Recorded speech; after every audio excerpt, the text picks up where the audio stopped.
Saksakallan gunarnavasya Vande Guru Sri Charanarabindam.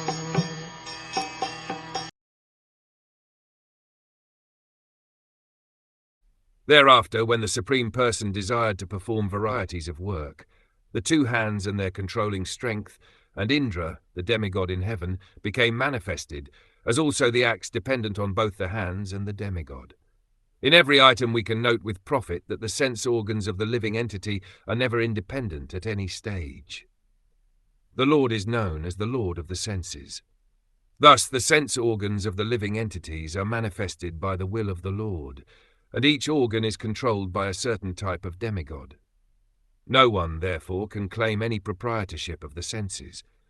The living entity is controlled by the senses are controlled by the demigods, and the demigods are the servants of the Supreme Lord.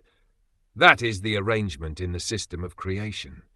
The whole thing is controlled ultimately by the Supreme Lord, and there is no independence either of the material nature or of the living entity. The illusioned living entity, who claims to be the Lord of his senses, is under the clutches of the external energy of the Lord. As long as a living entity continues to be puffed up by his tiny existence, he is to be understood to be under the stringent control of the external energy of the Lord. And there is no question of liberation from the clutches of illusion, however much one may declare himself a liberated soul.